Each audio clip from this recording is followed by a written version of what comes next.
Sinisikap ng ating hepe, kasama ang PAO Legal Medical Team na marating ang sagada sa Mountain Province. Ito ay upang magsagawa ng Legal and Medical Barangay Outreach Program for Indigenous Peoples and Cultural Minorities. Narito po ang report.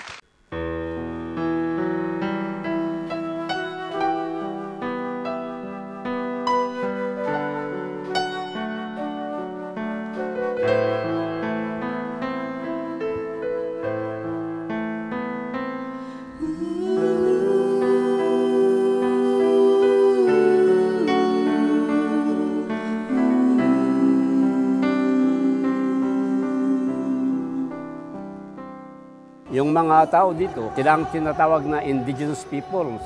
Pinabayaan sila ng gobyerno noong araw. Yung mga Igorot sa buong Pilipinas parang medyo nadi-discriminate. Kahit na nandito kami sa liblim ng probinsya, sa Cordillera, sana po ay pakinggan ang gobyerno ang aming hinaing na. Humigit kumulang 12 oras na paglalakbay, makapal na hamog at maulan na panahon ang sinuong ng PAO Legal and Medical Team sa pangunguna ng ating hepe, PAO Chief Persida Acosta. Mapuntahan lamang ang ating mga katutubong nasa Mountain Province, partikular na ang mga kangkanae sa sagada. Sapagkat dito muling isasagawa ang proyekto ng ating tanggapan na PAO Legal and Medical Barangay Outreach and Visitation Program for Indigenous Peoples and Cultural Minorities. We are here to give tribute and honor and services to the indigenous peoples in Sagada. Napakalayo po nitong Mountain Province, no? Ilang bundok ang tinawid namin, 12 oras kami biyahe by land. Makikita mo yung determinasyon ni Chief dito na kahit napakalayo ng isang lugar, mapuntahan lang niya yung mga cultural minorities natin. Mabigyan ng serbisyo, medical, legal, at makadaupang palad. No? Marinig niya yung mga hinaing ng mga tao dito. Maraming mga katutubo na nandito sa Mountain Province, especially sa Sagada. So kaya nakita naman natin, napakaraming pumuntang mga kababayan natin na nangangailangan ng medical and legal services.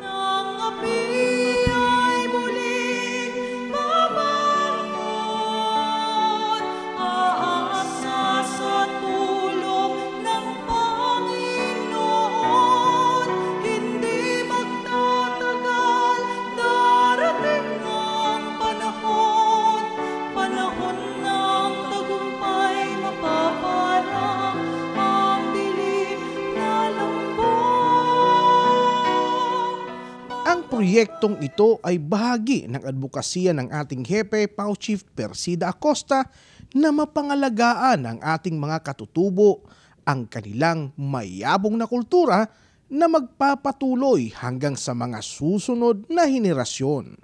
Lagi niyo pong isipin, kayo po ang yaman ng ating bansa. Ang ating kultura ay nasa inyo. Buhay na buhay yung kultura nila dito. Natutuwa nga ako kasi nakikita pa natin yung nakagisnan na kultura noong araw. No? Hanggang ngayon meron pa rin. Para sa ating mga kababayan, higit sa mga natanggap nilang libreng serbisyong legal, medical, mga gamot at bitamina, ay ang nadama nilang kasiyahan na kahit kailan hindi sila malilimutan. Kaya ganoon na lamang ang pasasalamat nila sa PAO, lalo na sa ating butihing punong manananggol pambayan, PAO Chief Persida Acosta. Malaking salamat po at kahit na ganito nasa kami yung sinasabi nilang indigenous peoples, pinagbigyan pa rin kami ng pagkakataon na pumunta dito. Sa ginawa ng niyang yon, talagang naramdaman namin na importante pala ang mga Igorots. Maraming salamat sa kanya dahil siya lang ang pinuno ng isang ahensya, mataas na ahensya na nakapunta dito para makapaglingkod ng bayan. Honorable Madam Chief Acosta, maraming salamat po sa programa ninyo. Sana po ay hindi magtubili na parating uli dito sa amin, sa kahit na malayo, kahit na liblib ng Cordillera. Maraming salamat sa programa ninyo na nakarating sa amin. Chief, maraming salamat po sa inyo. Hindi nyo nakakalimutan ang Cordillera Administrative Region. Mabuhay po kayo. Huwag po kayo mag-alala. Kung nasaan man kayo, sigurado mapupuntahan namin kayo. Kung meron kayong mga hinaing na gusto nyong paratingin, maririnig po namin yan pagpunta namin sa inyo. Para sa #PalaNews, ako si Gerald Drañez, Pauchi Persida Acosta.